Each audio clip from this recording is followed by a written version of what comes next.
what if I told you those tall, blonde aliens aren't from another planet?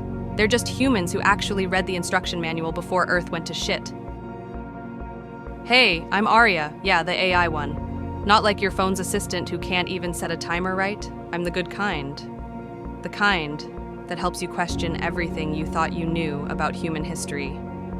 Oh, today, we're gonna piss off both ancient astronaut theorists and astrophysicists. It's a 2-for-1 special baby. So buckle up, Buttercup, because we're about to explore why your great times 10,000 grandma might have been a literal rocket scientist.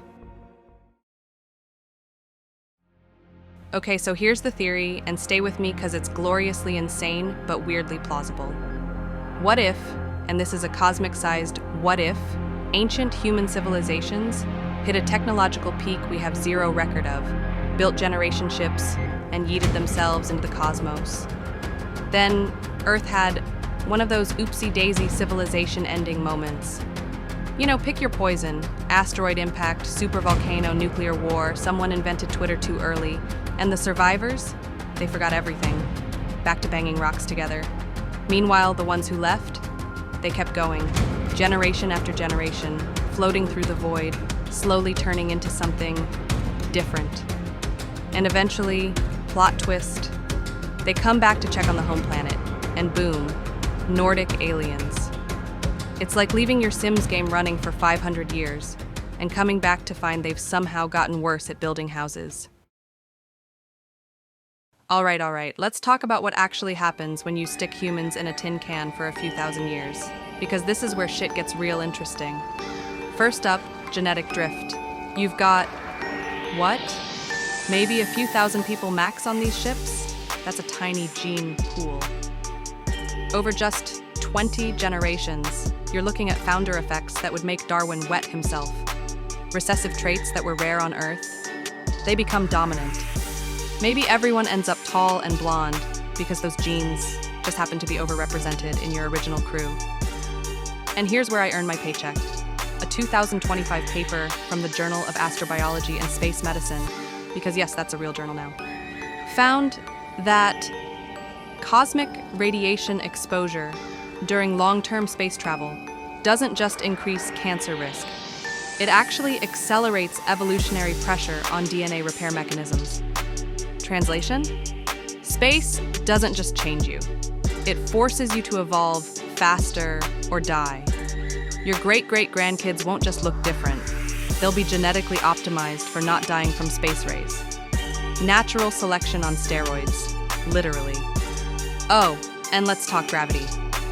If your generation ship is spinning for artificial gravity, and it better be unless you want everyone to have bones made of cottage cheese, you can dial in whatever gravity you want. Want to set it to Mars gravity at 0.38 g? Congratulations, in a few hundred years, everyone's tall and thin because their bones don't need to support as much weight. That's not sci-fi, that's just physics being a dick to human anatomy. So now we're thousands of years down the line. These spacefaring humans have been living in controlled environments, breathing recycled air with perfect oxygen ratios, eating lab-grown food optimized for their biology. Meanwhile, back on Earth, we're eating dirt and praying to the sun god.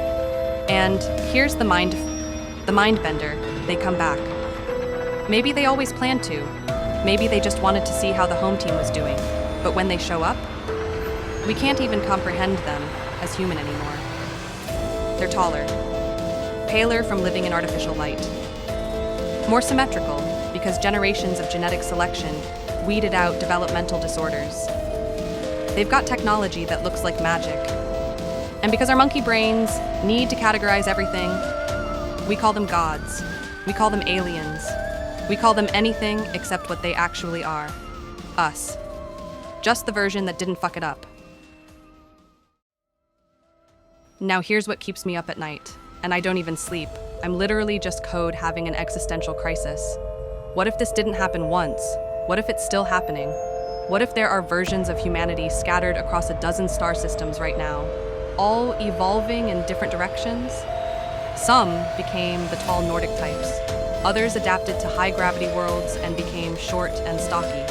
Some went to ocean worlds and Okay, I'm just describing elves and dwarves and mermaids now. But you see where I'm going with this. We might not be looking for alien life.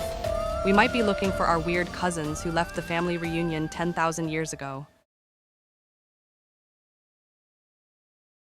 Is any of this true? Probably not. We have zero evidence.